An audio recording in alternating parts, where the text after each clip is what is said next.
Hello, I'm David R. Lewis. Thanks for joining me at Theater of the Mind.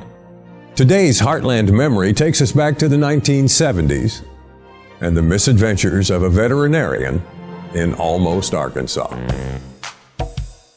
He bit his lower lip in pain and stared at me with nearly hate-filled eyes. His assistant, not quite hiding her amusement, handed him a wet towel to soak up some of the blood that ran from his forearm. "Looks like 10 to 14 stitches to me," she said, barely controlling her grin. "You probably ought to sit down. You look a little pale. I'll sew it up when your blood pressure stabilizes." Jessica crouched on the stainless steel table and purred. Jessica was our cat, a bobcat to be exact. She was about 6 months old, and I had brought her to the veterinarian's office for routine shots. Bobcats need them just as house cats do. The veterinarian was Delmar Daw. Well, that's not exactly right. At best, Delmar was a veterinary.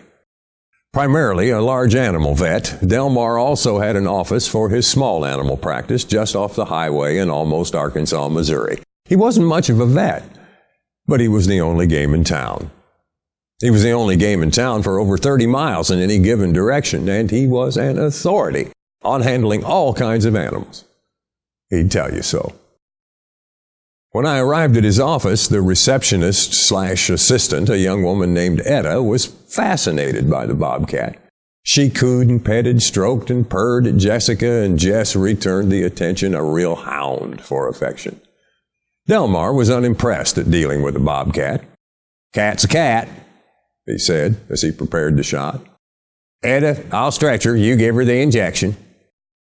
I spoke up, mentioning the possibility of a squeeze cage, trying to impress Delmar with the fact that bobcats, even half-grown bobcats, were wild animals, capable of extreme feats in times of stress.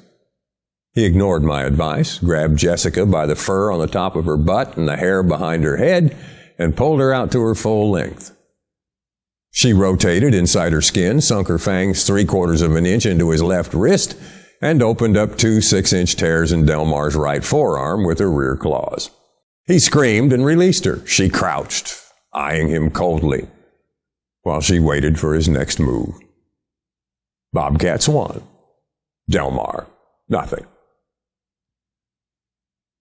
Delmar came to the ranch where I worked on one occasion to float the wolf teeth on a 4-year-old gelding.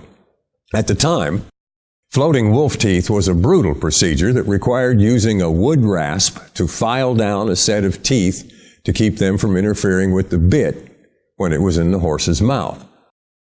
Horses are bigger than most of us and are prone to resist this treatment. To maintain control, a twitch was used.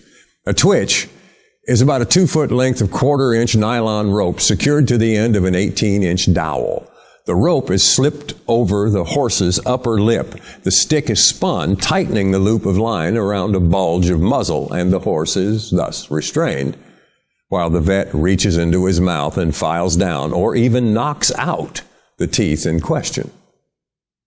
Observing Delmar casually perform the application of the twitch one afternoon as I watched, he forgot to remain at arm's length during the procedure. The horse found the twitch to be unpleasant, threw its head violently upward, jerking the dowel from Delmar's grasp, causing it to strike him briskly on the end of his nose. The crack of the blow could be heard throughout the barn, leaving Delmar sitting in the hay attempting to staunch significant blood from his broken beak. The horses won. Delmar, zip. Then there was the good-natured German Shepherd who became so outraged at Delmar's cavalier insertion of a rectal thermometer that he whirled on the table and delivered a massive bite to Delmar's left wrist.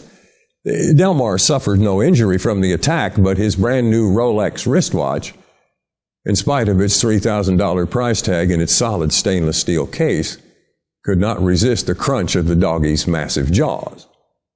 As Delmar sat holding pieces of the watch in his hand, Etta had to leave the room to laugh. Jobs were scarce in Almost, Arkansas, Missouri. German Shepherds won. Delmar, zilch. A 500-pound Charolais heifer is one of the waspiest animals on the planet. They got the speed of a leopard, the kick of an ostrich, and the mindset of an L.A. banger. We had 56 of them to vaccinate and called Delmar. The heifers were penned in a small corral, being driven down a chute and into a head gate for treatment. Delmar became dissatisfied with the way we were handling the cattle and jumped into the pen to show us how it should be done. He rapidly approached the nearest heifer, who lashed out with the speed of a mongoose and kicked him squarely in the crotch.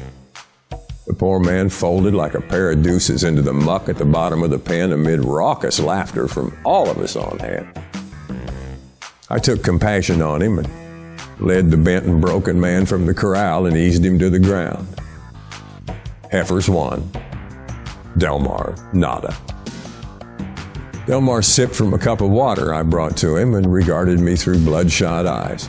"You know," he winced, "I was going to be a doctor for a while, a human doctor." "Well, why didn't you?" "No, hell. I just can't stand people. I really like animals, though." Humans won. Delmar, well, you get the drift. At least that's how it seems to me. I'm David R. Lewis. Thanks for stopping by Theater of the Mind.